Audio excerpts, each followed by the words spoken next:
Welcome to the 2012 ASCRS Ophthalmology Hall of Fame, where we recognize the extraordinary achievements of the leaders in our field, both past and present. It is the commitment and the courage of those we recognize here today that continues to advance the field. ASCRS is proud to continue to celebrate the dedication and genius that represents all of ophthalmology. Now, please welcome back Roger Steinert.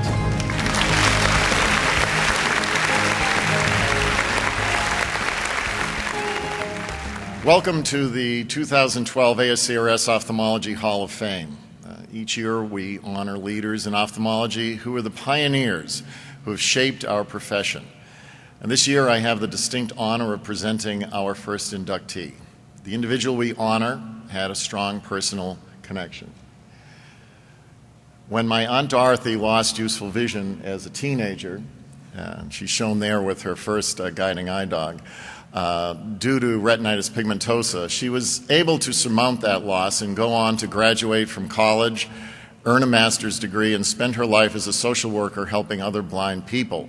And much of what she and countless other people who have lost the gift of sight are able to accomplish is possible through the genius of our first honoree.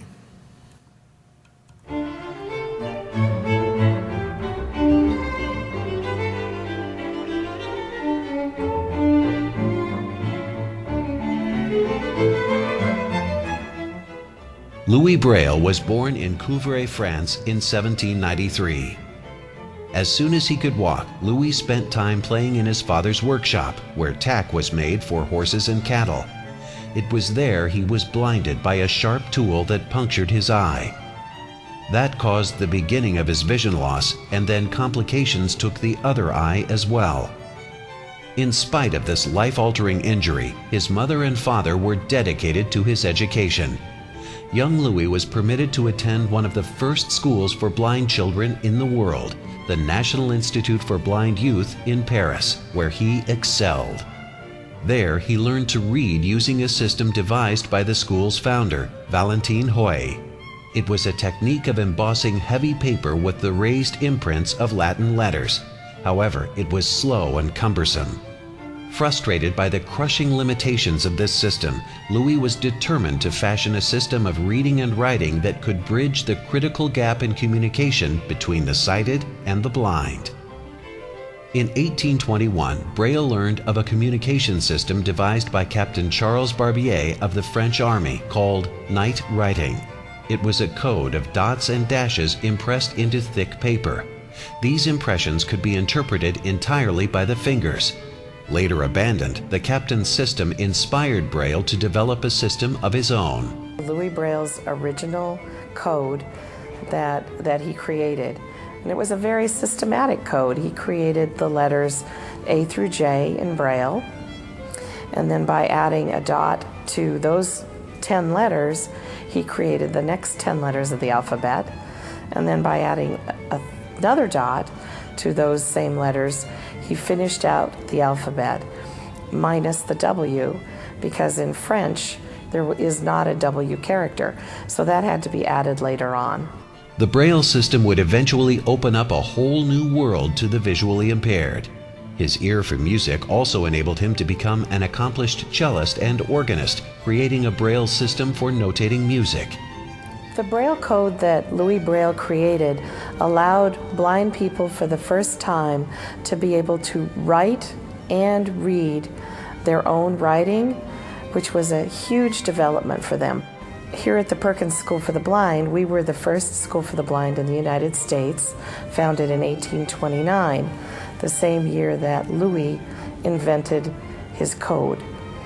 Perkins is the institution that taught the first deaf-blind person. That was Laura Bridgman, and we're also noted for teaching Helen Keller in the early part of her life. And since the early 1900s, Perkins has been involved in manufacturing a Perkins Brailler, which is the premier device used all over the world for manually writing Braille. When Braille came into use in the United States, we added Braille books and we sent them to blind people all across the country. Braille is one part of that information highway that I help people navigate through my work as a librarian here at the Perkins School for the Blind. We provide a full range of services for all types of students, whether they're blind, whether they're blind with additional disabilities, and we have a world-famous deaf-blind program. Without Louis Braille, millions of blind and visually impaired people over the last 200 years would not have had the opportunity to learn to read and write and become literate and contribute to our society. Louis Braille said it best when he said, "Access to communication in the widest sense is access to knowledge." The American Society of Cataract and Refractive Surgery proudly salutes Louis Braille as a distinguished member of the Ophthalmology Hall of Fame.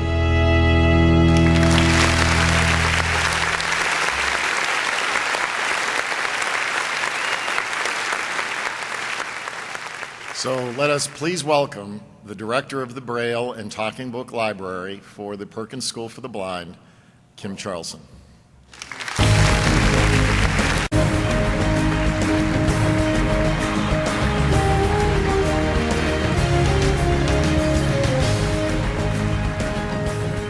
Thank you so much. It's an honor and a privilege to be here today, and I really view this as I am here representing all Braille readers for the last 150 years who owe their literacy and their independence to the vision of Louis Braille.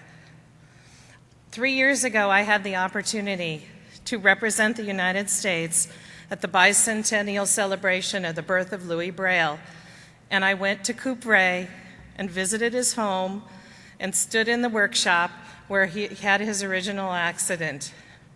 And I was able to trace the history from that location back to Paris and to the United States and the Perkins School for the Blind, and the worldwide impact that Louis Braille has had on millions of people all around the world. Your recognition of Louis Braille and the contribution that he has made with his work to the lives of blind people is immeasurable. Thank you, and I commend you for your foresight in recognizing the contribution of Louis Braille. Thank you so much.